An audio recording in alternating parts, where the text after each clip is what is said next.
Covid के कारण आप और मैं ही नहीं बल्कि पूरी दुनिया परेशान है और परेशानी से वो केवल लोगों को ही नहीं बल्कि बड़े बड़े कंपनियों को ज़्यादा देखने को मिली है, जहां पर बड़े बड़े कंपनियों का लाखों करोड़ों और अरबों का नुकसान भी देखने को मिला है। और ऐसे में ये परेशानी से कार मैन्युफैक्चरिंग कंपनियां कहाँ पीछे रहने वाली थी, इन लोगों को भी इनकी चपेट में तो आना ही था। ऐसे में जितनी भी कार्स कंपनीज है उनको भी अरबों खरबों का नुकसान देखने को मिला है। और ये बात केवल पैसों पर ही नहीं बल्कि इनकी सेलिंग पर, इनकी मैन्युफैक्चरिंग पर, सभी पर जाती है। और लगातार कोविड के कारण कई महीनों तक इनकी मैन्युफैक्चरिंग प्लांट बंद रही, इनके शोरूम्स बंद रहे, जिसके कारण इनकी सेलिंग जीरो पर होकर लगी, जिसके कारण काफी ज्यादा नुकसान इन लोगों को देखने को मिला। और गाइस ये नुकसान केवल यहाँ पर कुछ महीनों नहीं बल्कि पूरे 2 साल तक चलती रही। और फिलहाल अगर हम कुछ महीनों की बात करें, जब से ये लॉकडाउन के खत्म होने के बाद यहाँ पर फिलहाल जितनी भी शोरूम्स है वो खुल रही है और मैन्युफैक्चरिंग प्लांट भी खुले हैं, तब से लेकर अब तक काफी ज्यादा प्रॉफिट कुछ कंपनियों को देखने को मिला है, तो कुछ कंपनियां जो है वो बिल्कुल लगभग बंद सी हो गई। तो आइए हम जानते कि दिसंबर 2021 के सेलिंग के अकॉर्डिंग कौन सी कार मैन्युफैक्चरिंग कंपनी फिलहाल एकदम बिल्कुल भी पीछे चल गई है और कौन सी कार मैन्युफैक्चरिंग कंपनी फिलहाल काफ़ी पीछे से थोड़ी आगे आई है, या फिर कौन सी कंपनी फिलहाल प्रॉफिट पर चल रही है। पूरी डिटेल में बात करेंगे। वीडियो को लाइक करना बिल्कुल ना भूलें, फटाफट से लाइक और शेयर कर दें। यहाँ पर कुल मिलाकर 15 कार ब्रांड के बारे में बात करेंगे, जहाँ पर 15 पर आने वाली कार मैन्युफैक्चरिंग कंपनी है फोर्ड।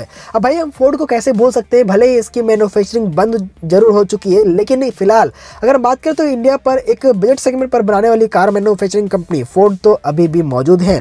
यहाँ पर फोर्ड कंपनी ने दिसंबर 2021 पर लगभग 0 यूनिट की सेलिंग की, क्योंकि इसके प्लांट बंद हो चुके हैं और शोरूम पर कार अवेलेबल नहीं है। और वहीं अगर दिसंबर 2020 की बात करें तो उसने 1662 यूनिट की सेलिंग कर दिखाई थी, यानी कुल मिलाकर लगभग 100% लॉस के साथ फोर्ड कंपनी काफ़ी ज़्यादा पीछे चल जा चुकी है। फिलहाल यहाँ पर इंडिया पर फोर्ड की कोई भी कार फिलहाल आपको मौजूद नहीं देखने को मिलती है। इसके बाद 14 पर आने वाली कार मैन्युफैक्चरिंग कंपनी है सिट्रोन, जिसने हाल ही में इंडिया पर अपनी दस्तक दी है और केवल सिट्रोन C5 एयरक्रॉस के नाम से एक कार इसकी अवेलेबल है इंडिया पर, जिसने 24 यूनिट की यहाँ पर दिसंबर 2021 पर की है, जबकि यह आंकड़ा पिछले साल 0 पर थी, क्योंकि पिछले साल सिट्रोन इंडिया पर मौजूद नहीं था।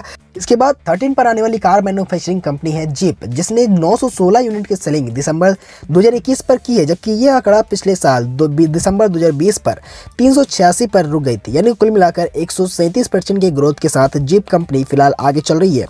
12 पर आने वाली कार मैन्युफैक्चरिंग कंपनी है MG, इनकी मोरिस गराजेस, जिसने 2497 यूनिट की सेलिंग कर दिखाई है, जबकि यह आंकड़ा पिछले साल 4010 पर थी, यानी कुल मिलाकर लगभग 1513 यूनिट की लॉस देखने को मिली है। लगभग 38% के लॉस के साथ MG मोरिस गराजेस काफ़ी ज़्यादा पीछे चली गई है और लगातार ये पीछे ही जाती जा रही है। अब क्या होगा ये तो आने वाला टाइम ही बताएगा। इसके बाद 11 पर आने वाली कार मैन्युफैक्चरिंग कंपनी निसान, जिसने निसान की मैग्नाइट के आने के बाद काफ़ी अच्छी सेलिंग दिखाते हुए 3010 यूनिट की सेलिंग कर दिखाई है दिसंबर 2021 पर, जबकि यह आंकड़ा दिसंबर 2020 पर केवल 1159 पर थी, यानी कुल मिलाकर लगभग 160% के ग्रोथ के साथ निसान कंपनी काफ़ी अच्छी ग्रोथ पर है। इसके बाद 10 पर आने वाली कार मैन्युफैक्चरिंग कंपनी स्कोडा, जिसने 3234 यूनिट की सेलिंग कर दिखाई है, जबकि यह आंकड़ा दिसंबर 2020 पर लगभग 1303 पर रुक गई थी। कुल मिलाकर लगभग 148% के ग्रोथ के साथ स्कोडा भी अपने स्कोडा कोसाक के आने के बाद काफ़ी अच्छी प्रॉफिट पर जा रही है। इसके बाद 9 पर आने वाली कार मैन्युफैक्चरिंग कंपनी फॉक्सवैगन, जिसने 3700 यूनिट की सेलिंग दिखाई है दिसंबर 2021 पर, जबकि यह आंकड़ा पिछले साल दिसंबर 2020 पर केवल 2401 पर थी। और ये आंकड़ा भी इसके फॉक्सवैगन की टाइगुन के लॉन्च होने के बाद ही हुई है। और इस बार भी अगर हम फॉक्सवैगन की बात करें तो लगभग 54% की ग्रोथ के साथ ये कार कंपनी भी फिलहाल आगे चल रही है। 8 पर आने वाली कार मैन्युफैक्चरिंग कंपनी रेनॉल्ट, जिसने दिसंबर 2021 पर लगभग 6130 यूनिट की सेलिंग दिखाई है, जबकि यह आंकड़ा दिसंबर 2020 पर 9800 पर थी। जबकि यह आंकड़ा रेनॉल्ट के कीगर लॉन्च होने के बाद थोड़ी सी बड़ी थी, फिर से ये लगभग 38% के लॉस के साथ पीछे चली गई है। 7 पर आने वाली कार मैन्युफैक्चरिंग कंपनी किया मोटर्स, जिसने 7797 यूनिट की सेलिंग की है दिसंबर 2021 पर, जबकि यह आंकड़ा पिछले साल दिसंबर 2020 पर 11818 पर थी। तो भाई कुल मिलाकर लगभग 34% के लॉस के साथ किया मोटर्स भी पीछे चली गई है।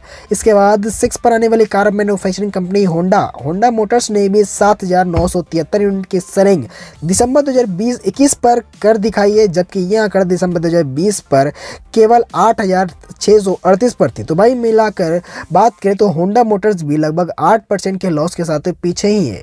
5th पर आने वाली कार मैन्युफैक्चरिंग कंपनी टोयोटा, जो कि इंडिया की नहीं बल्कि पूरी दुनिया की सबसे बड़ी कार मैन्युफैक्चरिंग कंपनी है, जिसने 10,832 यूनिट की सेलिंग कर दिखाई है, जबकि यह आंकड़ा पिछले साल 7,887 पर रुक गई थी। तो कुल मिलाकर बात करें तो लगभग 45% की ग्रोथ के साथ टोयोटा कंपनी फिलहाल अकेले ही है जो इतनी ज़्यादा प्रॉफिट के साथ आगे चल रही है। और इसके बाद 4th पर आने वाली car manufacturing company Mahindra and Mahindra ने 17,722 यूनिट की सेलिंग कर दिखाई है, जबकि यह आंकड़ा पिछले साल 16,182 पर थी। तो कुल मिलाकर लगभग 10% की ग्रोथ के साथ महिंद्रा एंड महिंद्रा भी आगे चल रही है। 3rd पर आने वाली कार कंपनी है Hyundai, जी हाँ, जो कि हमेशा सेकेंड पर हुआ करती थी। कई सालों से ये सेकेंड पर हुआ करती थी, लेकिन इस बार ये 3rd पर आ चुकी है, जबकि इस कंपनी ने 32,312 यूनिट की सेलिंग कर दिखाई है, जबकि यह आंकड़ा पिछले साल 47,400 पर थी। तो कुल मिलाकर लगभग 32% के लॉस के साथ Hyundai मोटर्स को काफ़ी भारी नुकसान देखने को मिला। इसके बाद 2nd पर आने वाली कार मैन्युफैक्चरिंग कंपनी है इंडिया की टाटा। जी हाँ, टाटा मोटर्स ने 35,299 यूनिट के सेलिंग दिखाते हुए सभी कंपनीज को पीछे छोड़ते हुए यहाँ तक कि Hyundai मोटर्स को भी की जगह लेते हुए 2nd पर अपनी जगह बनाई है 35,299 यूनिट की सेलिंग दिखाते हुए, जबकि यह आंकड़ा पिछले साल केवल 23,546 पर थी। कुल मिलाकर लगभग 50% के ग्रोथ के साथ यहाँ पर टाटा मोटर्स काफ़ी अच्छी ग्रोथ पर जा रही है। और 1st पर आने वाली car manufacturing company Maruti Suzuki ने इस महीने 1,23,016 यूनिट की सेलिंग की है, जबकि यह आंकड़ा पिछले साल दिसंबर 2020 पर 1,40,754 पर थी। तो भाई कुल मिलाकर लगभग 13% के लॉस के साथ मारुति सुजुकी कंपनी को भी भारी नुकसान देखने को मिला।